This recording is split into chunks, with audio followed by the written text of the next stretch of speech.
look around the world right now, I read a statistic the other day that said about 30% of homes are actually being purchased cash right now. I think that's a combination of factors that are going into that statistic. First and foremost, you got a lot of people from California that are taking a lot of equity and they're moving that money and they're moving to places like where I live in Arizona or Boise, Idaho, or Austin, Texas, or Florida, other places of that nature. People are doing the great escape from California and the taxes and everything that's going on there. And they're taking their equity and they're just dumping it into a house. Hey, what's going on, cash flow hackers? It's Chris with Life 180. And for this video, we're going to be talking about two things.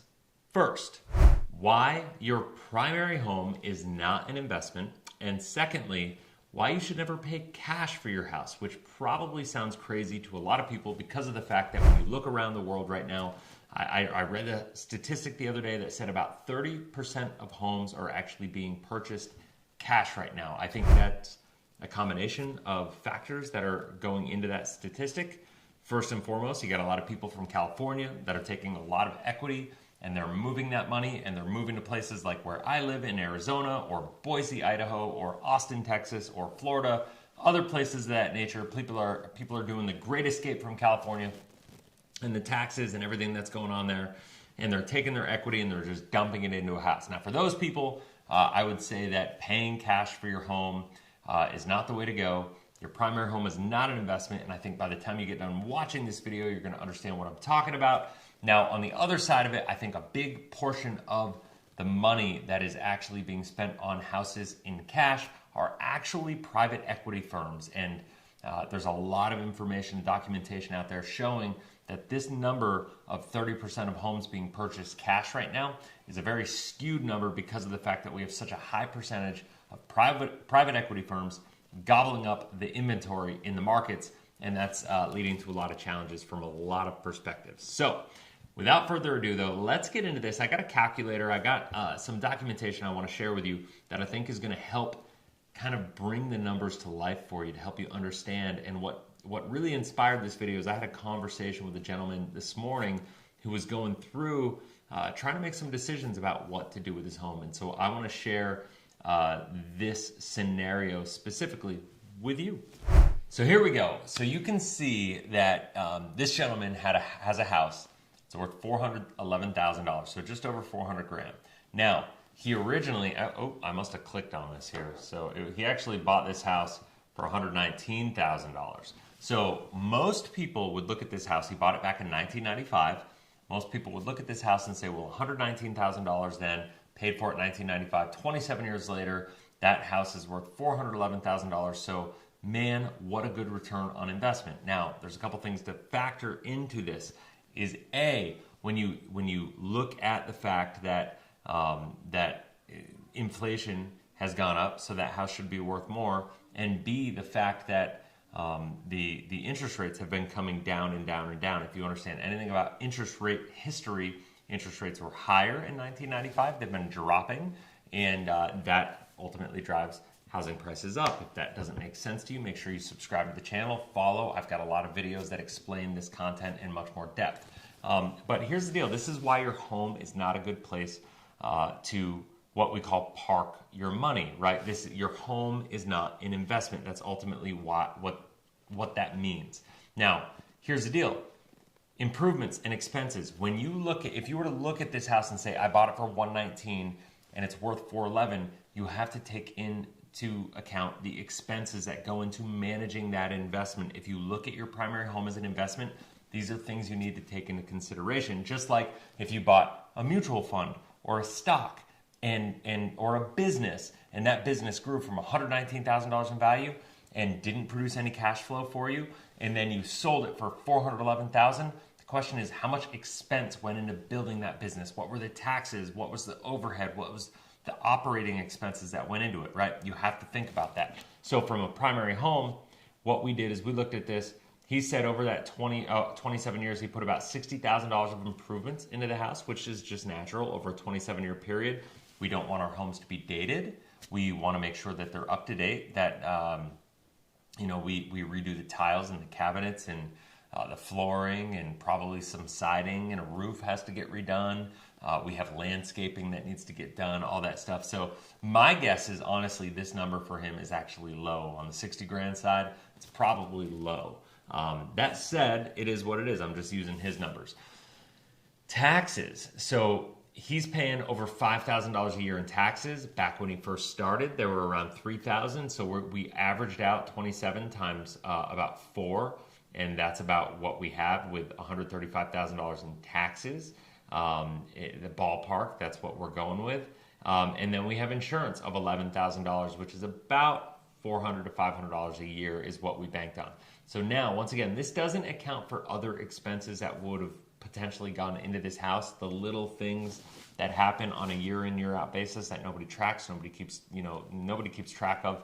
And ultimately, these little expenses add up. Lawnmowers, equipment, stuff of that nature. If you have landscaping bills, anything of that nature, a pool bill, that all adds up and it needs to be taken into consideration. However, in this situation, there was none of that, or at least he didn't think there was.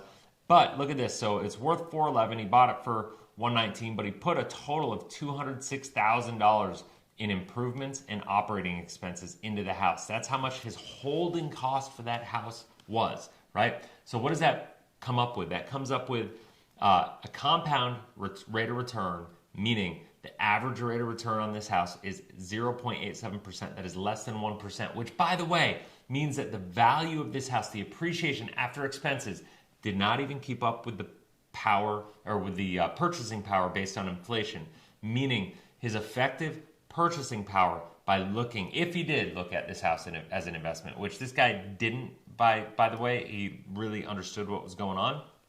But anybody that does look at their home as an investment, you have to realize this is the case, that the numbers do not lie. And I've done this for hundreds of people and gone through these statistics and shown that your home is not a good place to save your money. And what I want to do now is, when you understand this, now all these people that say a 15-year mortgage is better than a 30-year mortgage, paying cash therefore is better than paying for a 15-year mortgage, I'm about to turn that conversation on its head. Now, let's talk about this. Now, I'm going to use this guy's house as an example. So check this out.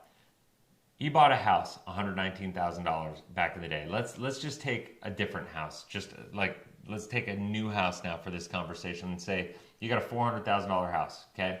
So for a $400,000 house, what are your options? If you buy a $400,000 house now, let's say you put $320,000 from a mortgage perspective. That's what you were having to grab for a mortgage because you have to put 20% down to avoid PMI. So let's just run with that principle in mind.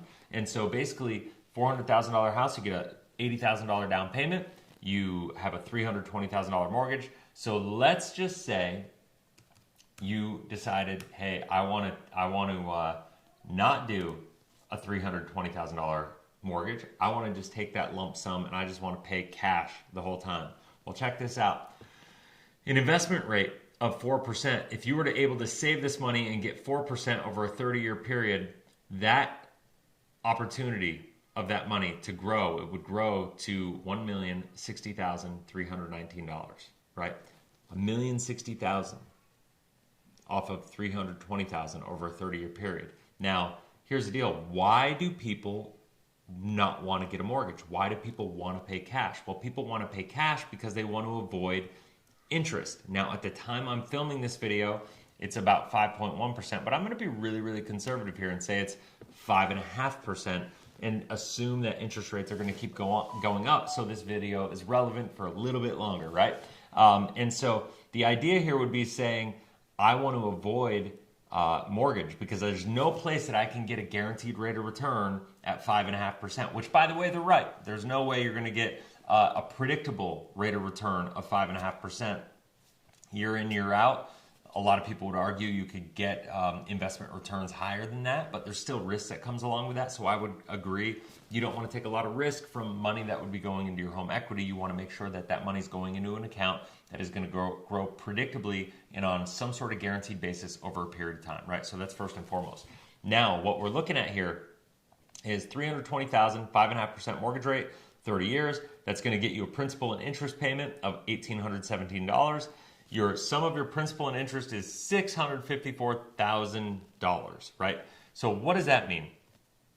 $654,000, you are paying 320 plus, you're paying $334,000 of interest, right? So you basically doubled the cost of the house. And so the people who are proponents of not getting a mortgage, not getting a 30-year mortgage, is because that idea of spending that money on that interest just makes their head want to explode, right? And so the deal is I don't disagree with that. And the principle that you need to understand is I'm not telling you not to pay off your house. What I'm telling you is that you should pay off your house, but you should still have a mortgage. And once again, that makes most people's head want to explode.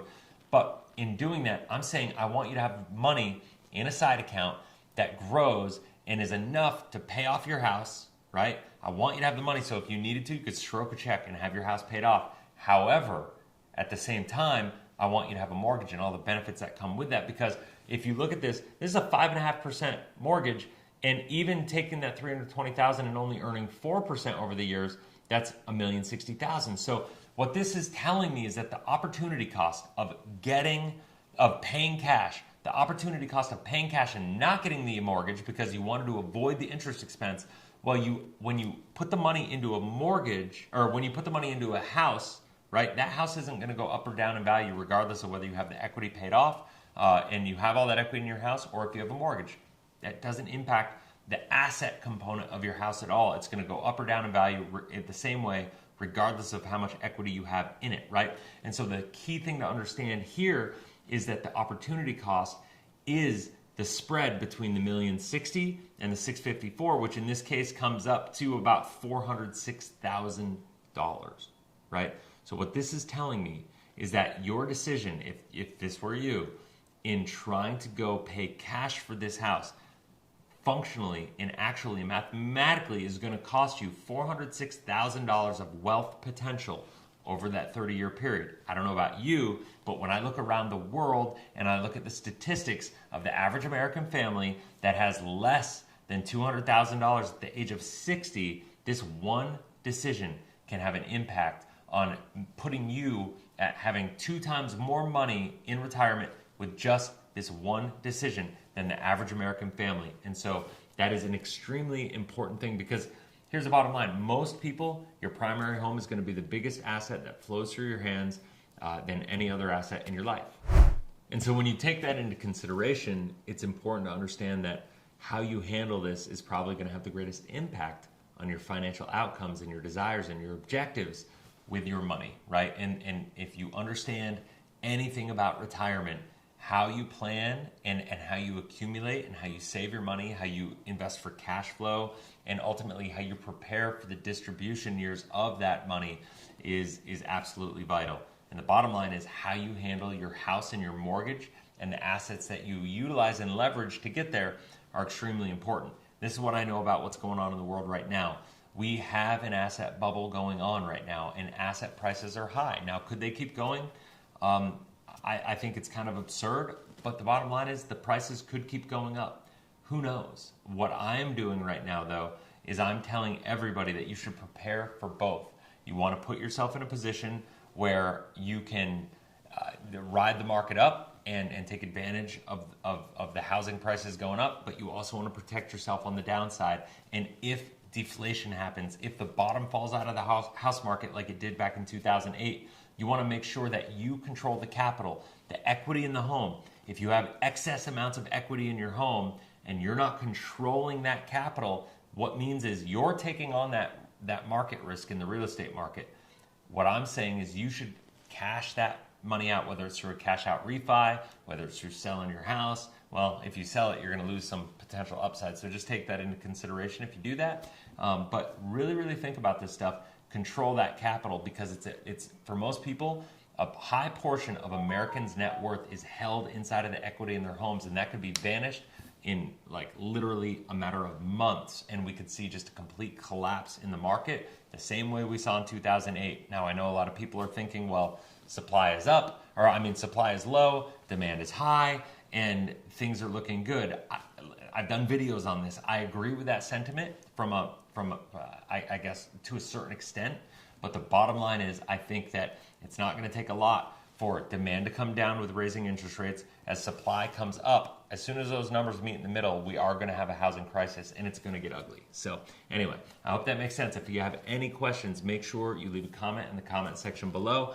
I'd look forward to engaging with you. If you have any questions, you want to talk to somebody, see how this impacts you in your life, make sure to reach out. There's a link in the description below. Click it. Get on the phone with one of my Life 180 coaches. They can help you out. And that is it. I really can't make this conversation any more clean and clear than this. So if you haven't already, make sure you subscribe. Click the bell that way you get notified every time I launch a new video. And that's it. Have a blessed, inspirational day. We'll talk soon. See ya.